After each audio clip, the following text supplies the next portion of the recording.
Grabatzen ari garen unean, eguerdiko 12:00 11 minutu igaro diren honetan, Bartzelonak eta Real Madridek atzo La Cartuja estadioan Sevillan jokatu zuten kopako finalaren analisia egingo dugu.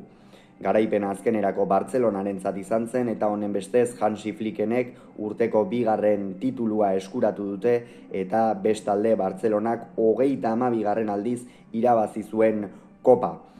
Norgehiagoka honen aurretik gogora ezagun batetik Bartzelonak bat eta huts irabazi ziola Montjuiken Mallorcari, Real Madridek ere irabazi egin zion Getaferi huts eta bat, eta honen bestez bi taldeak bolada positiboan iritsi direla esan daiteke, naiz eta Antxelotirenek demoraldian zehar zalantza handiak izan dituzten eta oraindik ere zalantza horiek izaten jarraitzen duten. Hori tarteko Hansi Flickek eta Carlo Antxelotik honako 11 hauen aldeko apustua egin zuten atzoko norgehiagoka horretarako. 4-3-1 sistemarekin irten zen Flicken taldea, Chesney izan zen atepean, lauko lerroan atzealdean Kundek jokatu zuen eskuin aldetik, Gerard Martinek ezkerraldetik, Inigo Martinez eta Pau Kubarsi izan ziren atzealdearen erdialdean, Euskarri bikoitza osatu zuten Pedrik eta Frenkie de Jongek, erdipuntan Dani Olmo izan zen, eta erasoan hegaletan Lamine Yamalek jokatu zuen eskuin aldetik, Rafinhak ezkerraldetik eta Ferran Torres izan zen goian erreferentzia nagusia. Robert Lewandowskiren utsunea nabaritu zezakeen Bartzelonak, azken bolada honetan ere nabaritzen ari dela esan daiteke, baina iruditzen zait Hansi Flick txapeldunen ligako norgehiagoka garrantzitsu horretarako gordetzen ari dela apur bat Poloniarra, ezin baita ahaztu 36 urte dauzkala eta naiz eta oso bolada oparoan dagoen eta golak bata bestearen atzetik sartzen dituen, fisikoki ere ez da berbera 26 urterekin edo 36 urterekin egotea, eta oso ongi zaindu beharreko jokalaria da Robert Lewandowski. Antxelotik berriz, 4-4-2 sistemaren aldeko apustua egin zuen, 4-4-2 ere esan genezake. Kurtua izan zen atepean, lauko lerroan atzealdean Lucas Vázquezek jokatu zuen eskuin aldetik, Mendik ezker aldetik gero berehala aldatu egin behar izan zuen, Rudiger eta Asenziok jokatu zuten atzealdearen erdialdean, Tchouaméni izan zen euskarri nagusia, zelai erdian Fede Valverdek eta Zebaiosek lagunduta, hegaletan eskuin aldetik Rodrigo jokatu zuen ezkerraldetik Bellinghamek, baina Bellingham ere askotan erdikalde horretara sartuta, eta goian erreferentzia nagusia Vinicius izan zen. Epailea De Burgos Bengoetxea izan zen, orain 2 egun sekulako zurrumurrua sortu ziren Real Madriden komunikatu bata bestearen atzetik, benetan lotsagarria da hori horrela izatea gaur egunean ere, ez beste modu batera gauza konpondu ahal izatea, presioaren bitartez mediatikoki, benetan lotsagarria izan da Real Madridek partida atarian eduki duen jarrera, beste behin ere ez baita lehen aldia Real Madriden telebistan horrelako gauzak agertzen direna, epaileari aurretik presioa egin, orain 2 egun ere De Burgos Bengoetxea zorrotz eta kritiko ikusi genuen zenbait alderen jarrerekin, eta epaileak jasotzen ari ziren kritika eta presioekin, eta benetan honi konponbidea eman beharko zaio, gainontzean ura handiak ez baitira baretuko. Partida hasieratik Bartzelonak erakutsi zuen, partida dominatzeko duen grina, zelai erdi horretan Pedri eta Frenkie de Jongia norgehiagoka guztietan bezala oso sendo ikusi genituen. Pedri benetan sekulako partida jokatu zuen, beste behin ere sekulako denboraldia egiten ari da orokorrean Kanariarra, urrezko baloiaren kiniela horietan ere sartzen ari da, eta zer den, aurrekoan esaten genuen, nola lesio larri xamar bat, luze xamar bat pasa behar izan zuen, baina hala ere ongi berreskuratu da eta ongi baino hobeto errenditzen ari da, eta Hansi Flickentzat jokalari zalantzan jartzen ez duen jokalari horietako bat da 11koak egiterako garaian. Eta Real Madrid berriz gurutzea 10. minutuan jada jarri zitzaion, izan ere Ferland Mendik min hartu zuen, arriskatu zuen, Antxelotik bagenekien fisikoki larri xamar iritsiko zela Ferland Mendi, arriskatu zuen, behar bada Fran Garzian ezpaitzuen final bat jokatzeko, eta horrelako momentuan zegoen Bartzelona baten aurka jokatzeko behar besteko konfiantzarik, eta Ferland Mendiren aldeko apustua egin zuen, baina 10 minutu soilik iraun zituen Frantziarrak ez zuen erasoan bat ere jokaldirik egin, atzealdean ere sufritzen eta jada lehen kolpean zelaia utzi behar izan zuen. Bere ordez hain zuzen ere Fran García atera zen eta egia esan asko sufritu zuen lehenengo zati horretan Lamine Yamalekin. Bartzelonak behin eta berriz hegaletatik minikeragarria egin zuen, Real Madrid oso ondoratuta ikusi genuen, gehiegitan zapaltzen zuten area kuleek, pare bat aldiz ere abisuak eman zituzten, esate baterako Kunderen burukada ikusgarri bat Thibaut Courtoisek sekulako erantzuna eman ziona, eta 28. minutuan Lamine Yamalek alboko marran baloia hartu apur bat barnekaldera egin zuen, Fran Garziak ez zuen jauzi egin presiora eta Pedri atzetikan iritsi zen bigarren lerrotik, oso ongi ikusi zuen Lamine Yamalek. Zer esango dugu honetaz, ez 17 urte besterik ez ditu, baina zen olako errendimendua ematen duen, eta nik batez ere nabarmenduko nuke bai kalitate handiko jokalaria da, izkin egiteko beldurrik ez duena, izkin egiteko erraztasun handia duena, baina zen olako nola ikusten duen jokoa, ikeragarria da hori, nik hori azpimarratuko nuke eta esango nuke apur bat desberdintasunak horrekin markatzen dituela Mataroko jokalariak, eta halaxe ikusi zuen Pedri, hemen beste begi bat izango balu bezala, hirugarren begi bat izango balu bezala, eta Pedrik benetan maisuki gainditu zuen Thibaut Courtois baloiari sekulako zartakoa eman eta atearen goikaldean kokatuz. Bat eta hutsekoa zen Bartzelonarentzat, Real Madridek oraindik ere erreakzionatzeko beta bazuen, baina bat ere jokorik gabe ikusi genituen batez ere lehenengo zati horretan Ancelotirenak. Egia da, Bartzelonak oso goian presionatu zuela, normalean halaxe egiten du, atzealdeko lerroa ere oso aurrean kokatzen jarraitzen du, haze partida egin zuen Bartzelonaren atzealdeak ere, Inigo Martinezek eta Pau Kubarsik benetan oso ongi bete zuten eta defenditu zuten lehenengo zati horretan Bartzelonaren atzealdea, baita ere hegaletako jokalarie, Gerard Martinen partida gustatu zitzaidan, esan Rodrigo ia inoiz ez zitzaion pasa, eta benetan hori Real Madridentzat albiste txarra zen, Rodrigo jokalari garrantzitsu horietako bat baita, baina hor benetan ez zuen bat ere egun ona izan, eta 35. minutuan Bellingami gola balio gabe utzi zioten, baina horrek ere Real Madridi morala eman ziola esan daiteke, hala ere zerbait aldatu beharra zeukan. 54. minutuan Dani Olmok zutoinera bota zuen buruz baloia, eta atseden aldira horrelaxe iritsi ziren bat eta hutseko emaitzarekin. Bigarren zatian berehala Rodrigo kendu zuen eta Mbappe sartu. Alternatiba bat bilatu beharra zeukan Ancelotik, bederatziaren erreferentzia hori ez edukitzea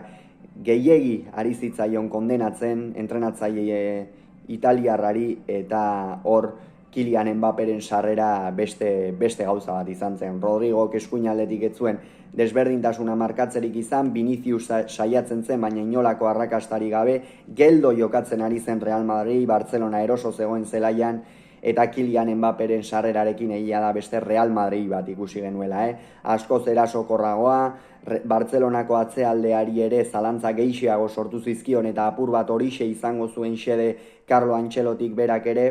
eta bigarren zatian oso erasokor ekin zion Real Madridek, jokalariak ere askoz aurreratuago ikusi genituen, behar bada lehenengo zatian 3 jokalarirekin soilik iristen zen erasora Real Madrid, bigarrenean jada 4-ekin 5-ekin ere iristen zen, eta hori aurrera pauso nabarmena izan zen. Eta 55. minutuan Lucas Vázquez eta Ceballos kendu zituen. Lucas Vázquezek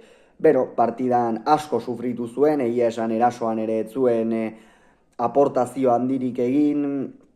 eta hori Real Madridek behar zuen, atzo batez ere galetako jokalarien presentzia erasoan kontuan izanik Bartzelonak zeinen ongi defenditzen duen, ezinbestekoa zen, eta Lucas Vázquezek ez zion eman, eta Ceballos ere deseroso ikusi genuen, egia da, partidaren une batzuetan, eta Real Madrid apur bat erasoan hasi zenean zelaiaren 3 laurden horietara iristen zela jokalari sevillarra, baina hor Bellingamen golean ere berak eman zuen pasea, baina jokoz kanpo zegoen Ingalaterrakoa, eta euren ordez Modric eta Arda Güler atera ziren. Modric logikoki Ceballosen postu horretan kokatu zen, Fede Valverde eskuin egalera igaro zuen, eta Arda Gülerrek jokatu zuen eskuin aldetik egalean, beste kalitate bat behar zuen Real Madridek, barnek aldetik min gehiago egin, egaletatik ezin baitzuen, eta Antxelotik horren aldeko autua egin zuen, eta egia esan, Arda Gülerrek presentzia handia izan zuen, egia da, arrakasta handirik gabe, baina orokorrean oso parte hartzaile ikusi nuen, baloia eskatzen eta nortasun handiarekin. Hor Real Madridek beste pauso bat ere aurrera eman zuela esan daiteke, Bartzelonak geroz eta gehiago ondoratzen ari zen atzean, ezin zituzten erasoak sortu, eta 75. minutuan Dani Olmo kendu eta Fermin atera zuen. Dani Olmo partida,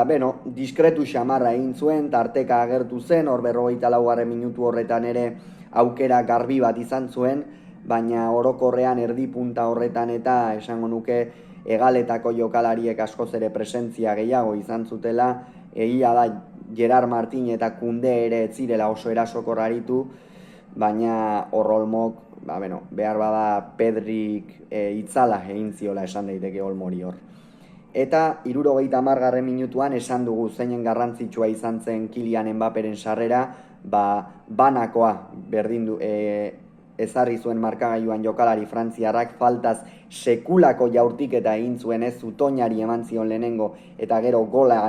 joan zen, egia esan Txesnik horret zuen giza esia bat ere ongi kokatu,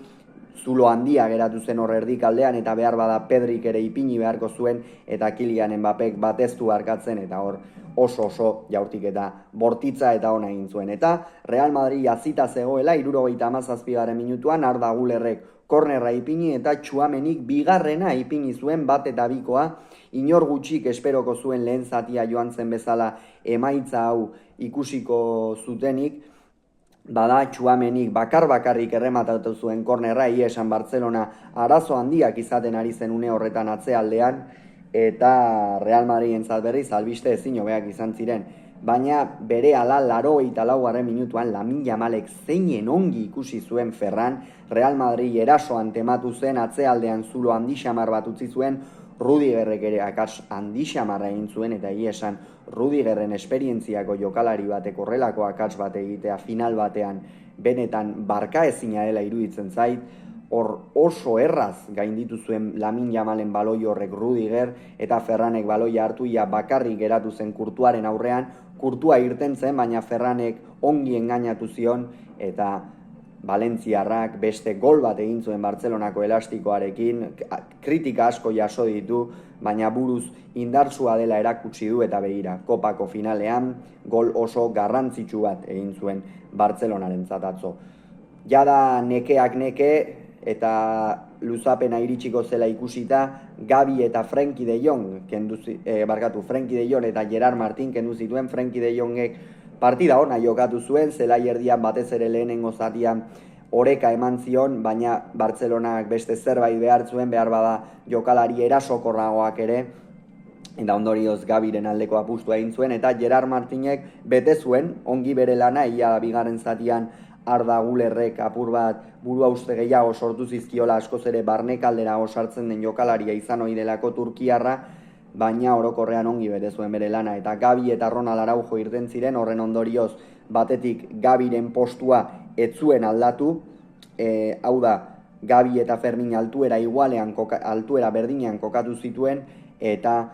aldiz Íñigo Martínez ezker hegalera pasa eta Ronald Araujo atzealdearen erdialde horretan jokatu zuen. 88. minutuan Vinicius lesionatu egin zen, Viniciusek esan dugu lehen zatian geldo ikusi genuela, bigarrenean apur bat hobetoxeago, baina ez da oso fin ere, eta ez du momentu honean harrapatu denboraldiaren fase honek brasildarra, eta hori larrutik ordaintzen ari da Real Madrid bera ere. Eta Brahim atera zen, saiakerak egin zituen, baina egia da atera zuenerako oso agerpen gutxi egin zituela, eta hori Real Madridentzat etzen bat ere albiste ona. Kontua kontu horrela iritsi ziren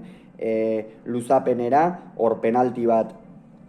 egon zen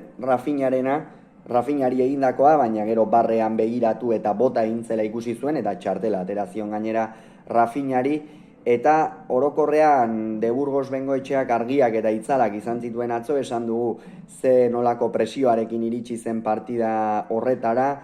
prentxaurrekoak urak asko arrotu zituen, hautsak asko arrotu zituen, eta ongi kudeatu zuen norgehiagoka, baina kats batzuk ere egin zituen.